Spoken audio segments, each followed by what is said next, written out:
বাংলাদেশ এমন একটা দেশ, এখানে নিরাপত্তার কথা বলাটা আমার কাছে বিলাসিতা মনে হয়।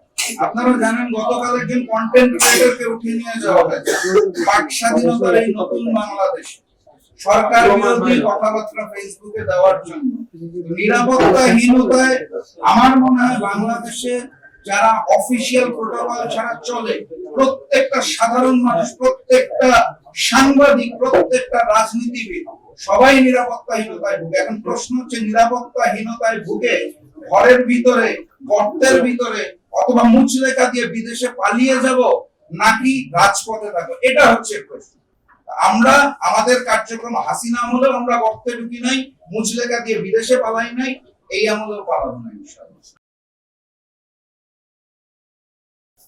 রাশেদ খান এই বক্তব্যটা গতকাল না গত পরশু দিন দিয়েছেন। আর রাশেদ খান আর আমি, আমাদের দুজনেরই নাম রাশেদ। রাশেদ খান এবং রাশেদ প্রধান ফ্যাসিস্ট হাসিনা আমলে একসাথে কাঁধে কাঁধ মিলিয়ে রাজপথে আন্দোলন করেছে, হাসিনা বিরোধী, ফ্যাসিজম বিরোধী, ভারতীয় আধিপত্যবাদ বিরোধী আন্দোলন। আমি রাশেদ খানের এই মন্তব্যের পরিপ্রেক্ষিতে রাশেদ খান সংক্রান্ত কিছু বলতে চাই না। আমি মনে করি উনি আমার রাজপথের সহযোদ্ধা। তবে উনি ওখানে যেটা বলেছে, ছাত্রদল যুবদল যদি কিছু করে বসে, করে বসলে তো করে বসতেই পারে, করে তো বসেছে অলরেডি। গতকাল আমার পঞ্চগড়ের জেলা কার্যালয় ধসিয়ে দিয়েছে তারা। বিভিন্ন জায়গায় বিভিন্ন ভাবে তারা অত্যন্ত অশ্লীল কথাবার্তা বলছে, সোশ্যাল মিডিয়াতে আমাকে এবং আমার সহধর্মিনীকে হ্যারাস করছে। এটার জন্য আমি রাশেদ খানকে দায়ী করতে চাই না। উনি ওনার যেটা বলতে প্রয়োজন মনে করেছেন উনি ওটা বলেছেন। এবং প্রশ্নটা আপনি যেটা করেছেন আমি কি করতে পারি, যেটা রাশেদ খান করেছেন, বাস্তবতা হচ্ছে আমি কিছুই করতে পারি না। আমি আল্লাহর নামে রাজপথে আন্দোলন করা মানুষ, আমি আল্লাহর নামে রাজপথে আন্দোলন করে যাব। এই কারণে যদি আমাকে হত্যা করা হয় বা আক্রমণ করা হয়, সেটা আমি জনগণের হাতে ছেড়ে দেবো। দেখুন, আমাদের মতো, আমাদের মাঝে ওসমান হাদিও ছিল, ওসমান হাদি আজকে নাই, কিন্তু ওসমান হাদি চলে যাওয়ার পর আমার ভাই হাদির আদর্শ নিয়ে লাখো মানুষ এখন রাজপথে আছে। আমার যখন যাবার সময় হবে আমিও চলে যাব। সেটা কোন পন্থায় যাব সেটা তারা যদি নির্ধারিত করতে চায় সেটা তাদের ব্যাপার, আমার কোনো আপত্তি নেই। ধন্যবাদ। ঘটনাটা হচ্ছে পঞ্চগড়ে গতকালকে আমাদের জেলা জাকপা কার্যালয়ে হামলার পর রাতের বেলা পঞ্চগড় জেলা জাকপা নিজ উদ্যোগে একটা জিডি করেছে, সাধারণ ডায়েরি যেটা বলা হয়। অফিসিয়াল মামলা করা হয় নাই। আর গতকালকে আমার বাসভবনের সামনে যে মব সৃষ্টি করা হয়েছে, এইটা নিয়ে আইনানুগ কোনো ব্যবস্থা আমি নিতে চাই না।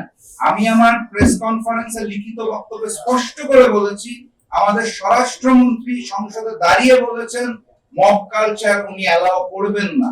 এবং জনাব তারেক রহমানও লন্ডনে থাকা অবস্থায় নিজের ব্যঙ্গাত্মক চিত্র প্রকাশ করে বলেছিলেন যে বাক স্বাধীনতা থাকবে। তা আমি মাননীয় প্রধানমন্ত্রী এবং মাননীয় স্বরাষ্ট্রমন্ত্রী কি উদ্যোগ নেয় সেটা দেখার জন্য অপেক্ষায় আছি। আমি কোনো আইনানুগ ব্যবস্থা আমার উপর যেটা এসেছে, আমার পরিবারের উপর এসেছে, আমার বাসভবনে যেটা এসেছে, সেটাই কোনো আইনানুগ ব্যবস্থা নিতে চাই না। আমি দেখতে চাই মাননীয় প্রধানমন্ত্রী এবং মাননীয় স্বরাষ্ট্রমন্ত্রী তাদের কথা রাখেন, নাকি তারাও পূর্ববর্তী সরকারের মতো শুধু কথার ফুলঝুরিতে চলেন এবং দেশের মানুষের সাথে বারবার বেইমানি করেন। এটা দেখার অপেক্ষায় আমি কিন্তু আমার লিখিত বক্তব্য স্পষ্ট করে বলেছি, আমার বক্তব্য কারো মন খারাপ করলে সেটা নিয়ে আন্দোলন, সংগ্রাম, মিছিল, মিটিং, এমনকি আমার কুশপুত্তলিকা দাহ করা হয়েছে, স্যান্ডেল নিক্ষেপ কর্মসূচি হয়েছে, এটা গণতান্ত্রিক অধিকার। এটা আমি বাধা দিতে চাই না এবং আমি তাদেরকে সাধুবাদ জানাই। আমি কিন্তু বক্তব্যে বলেছি, তাদেরকে ধন্যবাদও জানাই, সাধুবাদও জানাই। এটাই হচ্ছে বাক স্বাধীনতা এবং গণতন্ত্রের পরিপূর্ণ চর্চা। আমার কথা বলার অধিকার যেমন আছে, বাকিদেরও কথা বলার অধিকার আছে এবং সেটাই হওয়া উচিত। তারা যে কর্মকাণ্ড করছে, প্রতিবাদ জানাচ্ছে, সেটাকে আমি সাধুবাদ জানাই। কিন্তু এভাবে মব সৃষ্টি করে যে হামলা করা হয় সেটা কিন্তু সঠিক নয়। আর একটা জিনিস আমি স্পষ্ট করতে চাই, আমি আমার লিখিত বক্তব্যে বলেছি, আমার বক্তব্য কিন্তু একই নির্বাচনের আগে থেকে। আমি একই কথা বলছি, শহীদ প্রেসিডেন্ট জিয়াউর রহমান এবং আপসহীন দেশনেত্রী বেগম খালেদা জিয়ার আদর্শে বর্তমান বিএনপি চলছে না।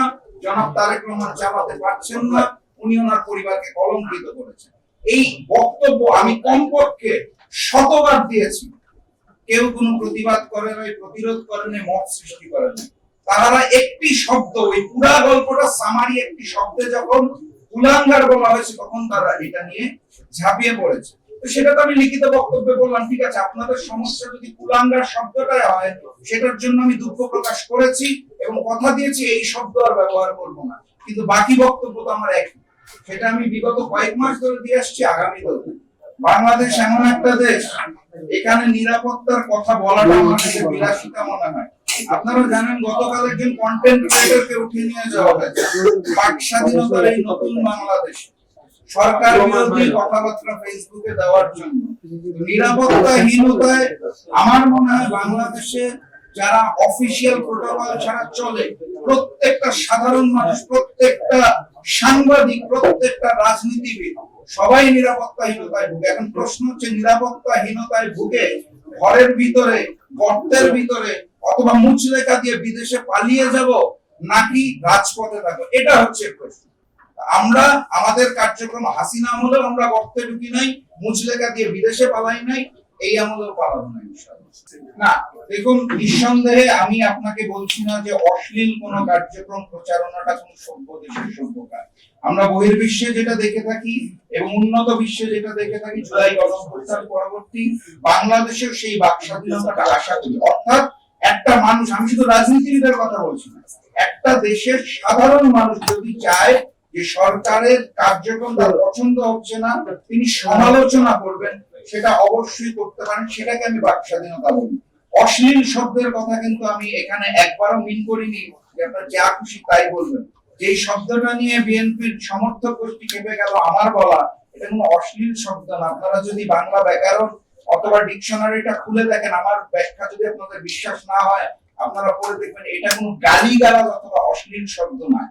আমি আসলে সাংবাদিক সম্মেলনে বলতে চাইছি না, তারপরে অনেকেই বিএনপি সমর্থক গোষ্ঠী আমাকে ফোন দিয়ে যে শব্দটা বলেছে, তারা আসলে কুলাঙ্গার শব্দের অর্থটা ভুল একটা শব্দ বুঝেছে এবং তারা ফোন দিয়ে আমাকে বকাঝকা করে বলে আপনি জনাব তারেক রহমানকে, মাননীয় প্রধানমন্ত্রীকে ওটা কেন বলেছেন, কি কেন বলছেন এটা বলতে চাই না, ওটা আসলে অশ্লীল শব্দ, ওটা বলিনি। আমার কাছে মনে হয়েছে বিএনপি সমর্থক গোষ্ঠী কুলাঙ্গার শব্দের প্রকৃত অর্থটাই জানে না, তারা অন্য একটা মিনিং ভেবে আমাকে উত্তেজিত, তারপরে তারা উত্তেজিত, আমি দুঃখ প্রকাশ করি। অন্য মিনিং বলতে কি বোঝায় যদি আপনি বলছেন, কারণ আমি আমার শিক্ষাগত যোগ্যতায় যেটুকু পড়েছি এবং ডিকশনারিতে যে শব্দগুলো দেখেছি, সেটা মিনিং যেটা দাঁড়ায় সেটা আমি এখানে লিখিতভাবে সবাইকে বলে শুনিয়েছি। আমরা যেটা বুঝি সেটা হচ্ছে কুলাঙ্গার শব্দের অর্থ হচ্ছে বংশের কলঙ্ক, যার কার্যক্রমে তার পরিবার কলঙ্কিত। আমরা এটাই জানি, অন্য অর্থ কি আর কিছু আছে কিনা আমার জানা নেই। হুমকি অনেক আগে থেকে পাই ভাই, অনেক আগে থেকে হুমকি মাথায় নিয়ে রাজনীতি করি, এটাই করে যেতে হবে, এটাই আমাদের কাজ। এটা বাংলাদেশের সকল রাজনীতিবিদ পায় বলে আমার বিশ্বাস। কেউ ঢালাও ভাবে প্রচার করে, কেউ করে না। আমি আসলে হুমকি পাচ্ছি, এটা প্রচার করে লাইমলাইটে আসার মানুষ না। আমি ধন্যবাদ আপনাকে, আগেও এই প্রশ্নটা একজন করেছে, আমি মিস করে গেছি। আমি আজকে এখানে উপস্থিত সকল সাংবাদিকদের মাধ্যমে একটা জিনিস একটু ক্লিয়ার করতে চাই। আসলে এত ঘটনা ঘটছে চারপাশে, একটু মিসলিড করা হয়েছে। গতকাল যাকে আমার বাসভবনের সামনে থেকে পুলিশ নিয়ে গেছে, উনি আমার পিএস না, উনি আমার ব্যক্তিগত সহকারীও নয়, ওনার নাম হচ্ছে জনি নন্দী। উনি আমাদের যে যুব সংগঠন আছে যুব জাগবার, তার ক্রীড়া সম্পাদক। ওখান থেকে যখন আমার মরহুম দাদা এবং মরহুম পিতা শফিল আলম প্রধান এবং গভীর উদ্দিন প্রধানকে বারবার রাজাকার বলে ইটপাটকে ছুড়ে মারা হচ্ছিল, তখন যুব জাগবার নেতা ক্রীড়া সম্পাদক জনি নন্দী সহ্য করতে না পেরে প্রতিবাদ করতে গিয়েছিল। ওখানে একটা হট্টগোলের সৃষ্টি হয়ে গেছিল এবং পুলিশ তাকে উঠিয়ে নিয়ে গেছে। গতকাল রাত পর্যন্ত আমি যে খবরটা পেয়েছি সেটা হচ্ছে এখনো কোনো মামলা হয় নাই, কিন্তু পুলিশের নিয়ন্ত্রণে সে এই মুহূর্তে মোহাম্মদপুর থানায় আছে। আমরা দেখছি মামলা হয় কিনা, মামলা হলে আইনি ভাবে ব্যবস্থা নিতে হবে। তবে আমি যেটা আশা করব সেটা হচ্ছে মামলা হচ্ছে না, তারপরেও পুলিশ যেভাবে করে তাদের হেফাজতে রেখে দিয়েছে, এইটা বোধহয় সুষ্ঠু চর্চা হচ্ছে না। একই সাথে গতকালকে দেখলাম কন্টেন্ট ক্রিয়েটরকে উঠিয়ে নিয়ে যাওয়া হলো, তার আগেও আমরা দেখলাম 4টি ঘটনা হয়েছে জনাব তারেক রহমানের বিরুদ্ধে কটূক্তি করায় তাদেরকে নিয়ে যাওয়া হয়েছে। এর মধ্যে একজন জামাতের মহিলা বিভাগের সদস্য ছিলেন। তো সবকিছু মিলিয়ে এই বিষয়গুলো নিয়ে সবচেয়ে বেশি প্রতিবাদী কণ্ঠ যার ছিল সেই সংগঠনের নাম মজলুম সংগঠন বিএনপি। 17 বছরে এই অত্যাচার গুলো সবচেয়ে বেশি যাদেরকে ফেস করতে